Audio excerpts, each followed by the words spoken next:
ಬೆಳ್ತಂಗಡಿ ತಾಲೂಕಿನಲ್ಲಿ ನಡೆಯುತ್ತಿರುವ ರಾಷ್ಟ್ರೀಯ ಹೆದ್ದಾರಿ ಕಾಮಗಾರಿಗಳಲ್ಲಿ ವರ್ತಕರ ಹಾಗೂ ಕಟ್ಟಡ ಮಾಲೀಕರ ಗೊಂದಲಗಳಿಗೆ ಪರಿಹಾರ ಕಂಡುಕೊಳ್ಳಲು ಶಾಸಕ ಹರೀಶ್ ಪೂಂಜ ಅವರ ನೇತೃತ್ವದಲ್ಲಿ ಜನಸಂಪರ್ಕ ಸಭೆ ನಡೆದಿತ್ತು. ಈ ವೇಳೆ ವರ್ತಕರು ಸೇರಿದಂತೆ ಸಾರ್ವಜನಿಕರು ಧೂಳಿನಿಂದಾಗಿ ಸಂಚರಿಸಲು ಕಷ್ಟವಾಗುತ್ತಿದೆ ಎಂದು ಅಸಮಾಧಾನ ಹೊರಹಾಕಿದ್ದಾರೆ. ಇದಕ್ಕೆ ಪ್ರತಿಕ್ರಿಯೆ ನೀಡಿದ ಶಾಸಕ ಹರೀಶ್ ಪೂಂಜ ಅವರು ದಿನಂಪ್ರತಿ 3 ಹೊತ್ತು ಧೂಳು ಏಳದಂತೆ ನೀರು ಸಿಂಪಡಿಸಬೇಕು ಎಂದು ಅಧಿಕಾರಿಗಳಿಗೆ ತಿಳಿಸಿದ್ದಾರೆ. ನಾನು ಅದಕ್ಕೆ ಏನು ಹೇಳೋದಂದ್ರೆ, ಬೆಳಿಗ್ಗೆ ನೀವು ಟ್ಯಾಂಕರ್ ಅಲ್ಲಿ ಪೈಪಲ್ಲಿ ಇಡೀರಿ, ಆಗ ಮೇಜರ್ ಆಗಿ ಅದು ಸೆಟ್ ಆಗ್ತದೆ.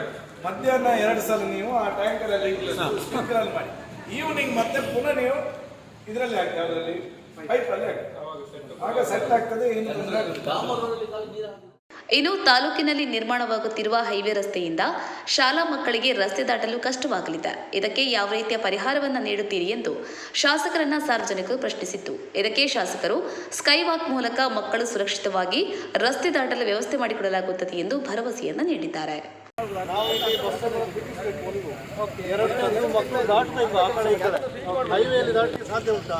ಅದಕ್ಕೆ ಏನು ಮಾಡ್ತಾರೆ? ಅಲ್ಲ, ಸರ್ವಿಸ್ ರೋಡ್ ಸರಿ ಸರ್, ಅಲ್ಲಿ ಸರ್ವಿಸ್ ರೋಡ್ಗೆ ಬರ್ತಾರೆ ಮಕ್ಕಳು, ಅಲ್ಲಿ ಇಳಿತಾರೆ.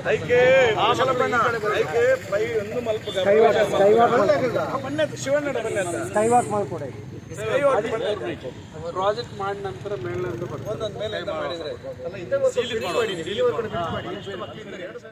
ಹೆಚ್ಚಿನ news ಅಪ್ಡೇಟ್ಗಾಗಿ Prajaprakash news YouTube channel ಅನ್ನು ಸಬ್ಸ್ಕ್ರೈಬ್ ಮಾಡಿ ಮತ್ತು ಬೆಲ್ ಬಟನ್ ಕ್ಲಿಕ್ ಮಾಡಿ.